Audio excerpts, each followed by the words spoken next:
Hello and welcome to Foreign Policy Focus. This is episode 150 and I am the show's host, Kyle. On this episode of Foreign Policy Focus, I'm going to be discussing the situation in Yemen where a whole new, almost civil war has now broken out in South Yemen and the situation is getting infinitely more complex. It's also episode 150, which is a pretty exciting number to hit as somebody who's just kind of doing an independent podcast without much help. And, I'm not looking for donations or anything like that, just for people to share the show. So for all the success it's had, I thank all my listeners who continue to share it. Now I really just want to get into the news from today because I think I have a lot to say on Yemen and I want to have plenty of time to do it. So there's been an ongoing civil war in Yemen that started in 2015. And since then, the state of Yemen has somewhat returned in a stalemated form to the borders of North and South Yemen that existed before 1990 when the country was unified. Even when Yemen was North and South Yemen, there wasn't a whole lot of stability. In North Yemen, there was a group of Houthis who, I believe,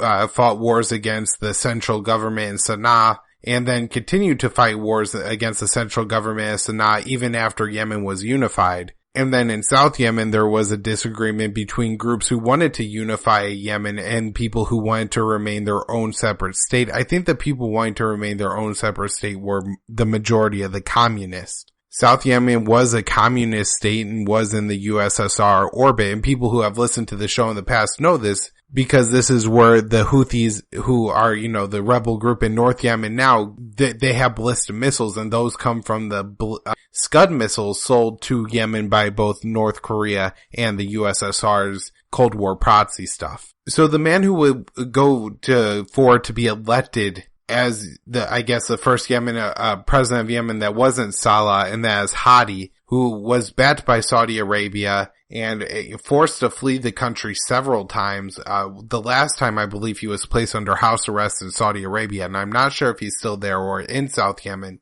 But Saudi Arabia and that coalition, along with the United States, has continued to insist that Hadi was kind of the rightful ruler of Yemen. Hadi comes from the coalition in South Yemen that supported a united Yemen. The Southern Separatists are the group that would have opposed that coalition, and going back to 1993, you'll find that the coalition supporting a united Yemen in southern Yemen arranged somewhat of a mafia-style hit against the Southern Separatist leadership. I guess talks were arranged, and then at those talks, the leadership of the United Yemen supporters didn't show up, but their bodyguards did, and then tried to assassinate all the leadership of the Southern Separatists. I think most of the leadership was actually killed, and that allowed for the, one day Hadi faction, to gain control over most of the area. But, some leadership survived and that their family survived, and there was always a portion of the Yemeni tribes in southern Yemen that supported secession and that they rather just have their own state. I think because the war in Yemen has been going so poorly, the voices for that have tended to get louder and stronger. Also, the forces loyal to Hadi, I'm assuming, are the ones most interested in fighting the Saudi-led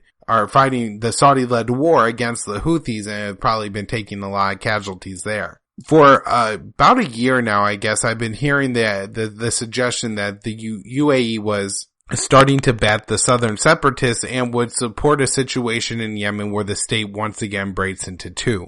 This apparently had led to a coup d'etat right at the end of January, about a week and a half ago. Early reporting suggested that the coup was pretty quickly squashed and that the Hadi government was able to stay in control. However, it now looks like the Southern Separatists were able to fight and take some areas of Aden, and then were possibly supported by UAE airstrikes against what is the 4th Brigade of the Hadi government. And that was basically the brigade that controlled the city of Yemen and protected the leadership of the government. That airstrike made it possible for the Southern Separatists to take complete control of the city of Aden, maybe minus the presidential palace in South Yemen, where it is now said that the remainder of the Saudi-backed government is. I'm not sure if Hadi is currently in Yemen or if he's still under house arrest in Saudi Arabia. And so, we may see his head on a pike soon if it turns out he is in Yemen. Now, the notable thing here is that the UAE supporting the Southern Separatists would be a pretty large shift for their policy, and it raises a lot of questions as to what is the status of the Saudi-led coalition. Now, it could be that Saudi Arabia was just completely frustrated with the way the war was going and finally bent to the will of the UAE and has, withdrawn their support for the people who want to unite Yemen and now is willing to allow the UAE to support the Southern Separatists. That also could not be the case in Saudi Arabia. It could still look to provide support for the people who want to unify Yemen and the Hadi government. And so, so there's a lot to be known in the days to come. But like I said, this is a pretty monumental shift, and there's now fighting going on in South Yemen. Of course, this comes after December 2017. We have the Salah alliance with the Houthis falling apart. Now, I will say one of the interesting things about that alliance falling apart is it doesn't look like it changed the battle lines all that much in the overall civil war. While the Houthis were able to take out Salah and any troops that remained loyal to him, they didn't lose a lot of territory, which you would think would happen in the internal fighting, especially when the other side is still looking to advance. As of now, whenever I look at the maps, I'm not seeing any significant gains by the Houthis in any areas. It had been reported, well, I guess it's always reported that the Hadi government, the Saudi-led coalition, was making progress, but it never looked to really be happening. So we'll see what happens moving forward. I think some people are hoping that the Southern Separatists taking over the government in South Yemen would, I guess, lead to the possibility that there could be some kind of just split between the states and an end to the civil war. Well, I don't know if that's the best solution or not. It does seem like any solution that would bring an end to the fighting and a kind of return to normalcy would be a positive. However, there's a lot of questions. One thing that Saudi Arabia has absolutely insisted they will not stand for is a Houthi government on their southern border. However, a split between the two countries, especially now that Salah is dead and couldn't even kind of be a figurehead of a government, of a, kind of a North Yemen state. Because remember, a northern Yemen state would exist on the southern border of Saudi Arabia, would be a large hit for Saudi Arabia to take. I don't know if the Houthis would continue to present all that much of a threat to Saudi Arabia if Saudi Arabia stopped attacking them. However, it does seem that it would be a pretty big blow and a pretty big loss for Mohammed bin Salman, who was the orchestrator of this war immediately after he became Minister of Defense when he was not that much older than I am now. I think he was 28 or 29 at the time. He starts this war. Well, now he is crown prince and the war is still going on and it's blowing up in his face more and more every day. And, the world is starting to take notice. Germany and Norway have pulled away their weapon sales from Saudi Arabia and other members of the coalition for their actions in the war. And so for, him to take that loss, to actually cut and say, okay, I made a mistake here, because I think that's what would have to happen if the Houthis control a state on the southern border of Saudi Arabia. So that seems unlikely to me, not impossible, just unlikely. Another problem would be is, maybe the battle lines aren't as clean as they need to be, and there, may need to be some exchanging of these people would more likely be North Yemen, these people would more likely be South Yemen. While the map of Yemen today does look a little bit like the map of Yemen prior to 1990 when there were two separate states, it's not exactly there. And so it'll be interesting to see what happens there. It does seem to be that there's an awful lot of resistance to the Houthis in the tribal lands. I'm seeing more and more reports of the Houthis carrying out human rights violations against some of the tribal Sunnis in the middle of Yemen. As far as the overall civil war goes, and not just the civil war that is now broken out in South Yemen, Saudi Arabia continues to carry out airstrikes against the Houthi. This seems to be especially true in the city of Taiz, which is kind of where the battle lines are drawn between North and South Yemen. The government and the Hadi government, the Saudi-backed government, since the start of the civil war has controlled the city. However, the Houthis have more or less had the city besieged the whole time, and while, the people of Taiz can refuel and restock and everything, the Houthis continue to have their battle lines around the city. And then in North Yemen, they continue to carry out airstrikes against the capital city and other population centers where they believe they are hitting Houthi targets, but are also often hitting civilian targets. We now have Saudi Arabia also saying that they're looking to negotiate some kind of deal between the fighting forces in South Yemen.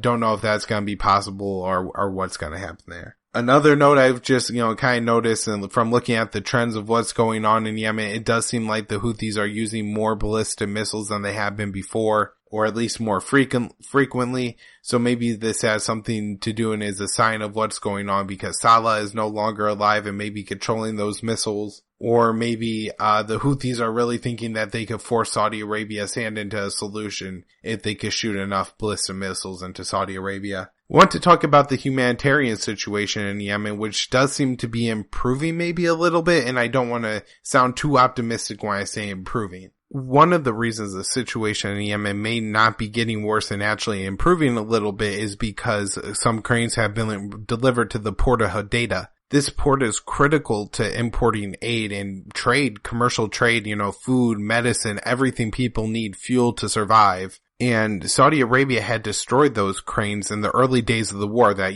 these are the big cranes that you see like at, ports and docks that pull the big shipping containers off of the cargo ships. Some temporary and movable cranes have been delivered. Now, one of the problems is that these cranes won't be as effective as, the big industrial ones that you see at most port, but at least we got something to unload some of this cargo, making it go faster and helping to supply people with food. There was also the issue that in November, I believe, Saudi Arabia had imposed a complete blockade on North Yemen. It wasn't even allowing aid into that port. Now, while it's great that aid is getting into the port, commercial goods aren't. And so if you have an entire population to feed, you could feed the poorest of the poor, on aid maybe, but the problem is that you still need to have enough commercial food going into Yemen so that the people who have money to buy food actually have food to buy. So Yemen, while there is food and medicine and fuel gain into the country, they're lacking even, I think, only maybe gain just over half of the amount of food they need through the aid, and only 18% of the fuel the people of Yemen need. The price of fuel has doubled in northern Yemen, and this is making it very difficult for people to travel. A lot of infrastructure like hospitals and stuff have been destroyed, so now you have to go twice as far, fuel costs twice as much. Oh yeah, and the bridge between yourself and the nearest hospital has been destroyed, and so you have to take a trip around that's twice as long. And so now you see how these expenses just exponentially increase. However, the fact that anything is getting into the country is huge. I also hear the Sana'a airport is now allowing humanitarian flights, and then this again is huge because it's a new way for aid to get into the country. It looks like the cholera epidemic has also subsided, and this is because the rainy season in Yemen is over. Whenever there's a rainy season in Yemen, I guess it causes the polluted water or, the water infected, diseased water to get mixed in with the drinking water. And since the water treatment facilities are destroyed, out of fuel, nobody to operate them, and the situation in Yemen is just so poor because prior to the war, everybody had been paid by a central bank, and now the country has been blockaded, the central bank has been moved, and the government has stopped paying salaries. So, you're not going to show up to work if you're not getting paid, right? And this isn't just not being paid for a month. I think some people haven't been paid in 18 months, 2 years, time.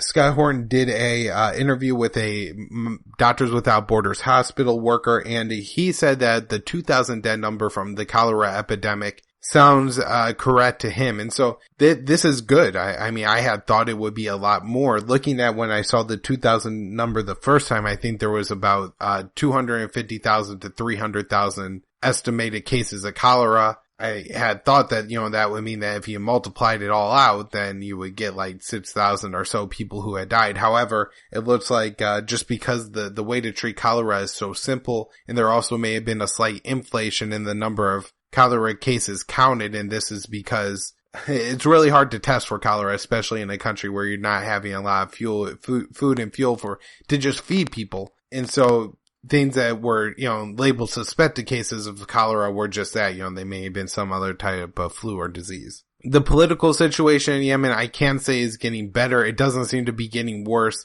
Like I said, Norway and Germany have turned their backs on Saudi Arabia and the UAE for their massacre and genocide of the Yemeni people. The United States, though, still really sucks, and it's just going right along with it every step of the way. Even though this hurts Americans, it's wasted money from the point of view of Americans. Remember, we're supporting the Saudis here. We're selling Saudi Arabia, a country that oppresses its own people, oppresses its neighbors, a country that supports terrorism, the enemy of the American people, and creates terrorism with their wars abroad.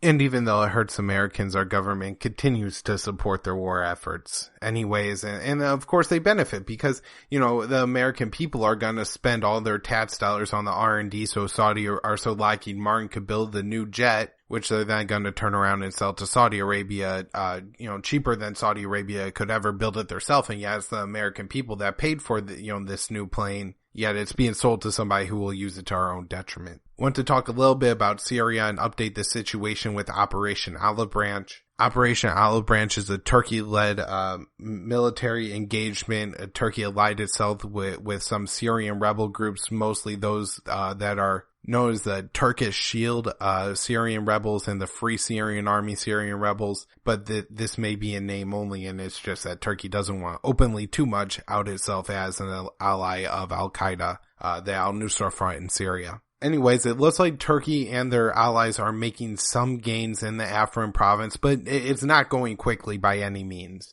They're not really advancing all that quickly on the city in central Afrin. They're killing a lot of civilians along the way, at least 65 killed so far. The Turkish war is also bringing a lot of destruction to a really beautiful area of Syria, and it's destroying some ancient monuments and stuff like that. Maybe this will generate some anger and upset among the American people. I know one of the few things that really upset Americans about the Syrian civil war was the destruction of ancient ruins and temples in Syria. And so while you can't get anybody to care at all for any reason about the situation in Yemen where, thousands and thousands of people are dying, and that you blow up an ancient ruin and everybody screams. And so, at least it generates some interest on the issues. Turkey continues to threaten to attack Manbij. The United States continues to say we're not going to leave. So I'm not sure what's going to happen there, but definitely something to keep our eyes on. Justin Raimondo of antiwar.com wrote a pretty cool article. I'm not sure how much I buy into all of his points in that article, but that it's time for Turkey to leave NATO. And if you kind of look at what Turkey is doing right now,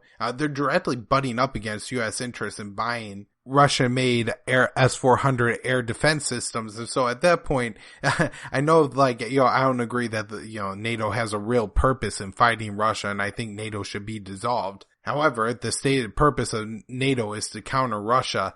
Turkey is not in any way helping that fight. And so, start the dissolving of NATO with booting Turkey out.